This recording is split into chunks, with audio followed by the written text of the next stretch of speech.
The name of today's episode is Axl Rose Ruined My Life. Sounds interesting, doesn't it? So today I'm doing a painting of Axl from Guns N' Roses. And I always start out with a drawing that is pretty in-depth, a lot of shading. And I know you probably wonder why, since I'm just going to cover it up with paint anyway. But it's just the way I like to do things. I found the better the drawing is, the better the painting usually turns out. Now, I've had a lot of people ask me what kind of paint I use, and the answer is acrylic. I just like the way they look, and they're easy to use, and you can get them in just about every color imaginable. I usually buy mine at a store that rhymes with Snobby Bobby. But whatever, let's get to painting this thing, and as I do, I'm going to tell you a story.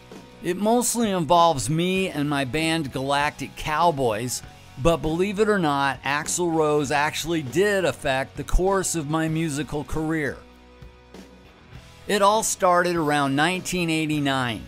I'd been in a few bands up until then, but when I got together with some friends and started Galactic Cowboys, we felt like we had something special.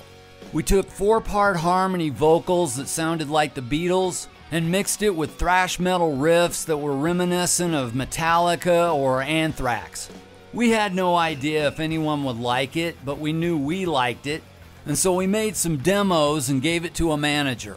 He started shopping those demos, and even though we'd only been together about 6 months, we had numerous record labels who were interested in signing us. One of those labels was Geffen Records. They already had acts like Peter Gabriel, Aerosmith, and of course Guns N' Roses. GNR had just finished taking over the world with Appetite for Destruction, and being on the same label with them just seemed like a crazy dream. But the dream became a reality when an A&R guy from Geffen named Gary Gersh offered us $750,000. Yes!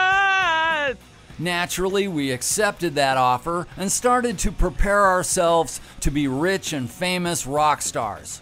We went in the studio and recorded the album, and the people at Geffen assured us that we were gonna be huge. We were so excited. All we wanted was for people to hear the music that we had made and then go on tour and play it for them. Geffen set a release date, but shortly before they put it out, they told us they were pushing it back for a few months because Guns N' Roses was planning on releasing their new album, or albums, Use Your Illusion 1 and 2. They explained to us that they didn't want our album coming out at the same time as GNR because our album wouldn't get nearly the attention that it deserved.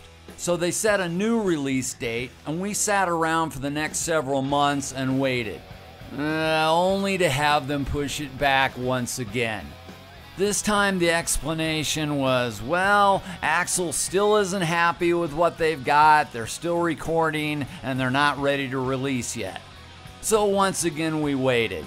And the more we waited, the more we heard, hey, I thought you guys got signed. What happened? And all we could tell them was, I don't know, we're waiting on Axl. Now what happens next is crazy. I'll tell you about that in a minute, but right now I'm still working on this painting. It's about halfway done, and to be honest, Axl is looking kind of like a pirate. But when I finish, it's gonna look great, trust me.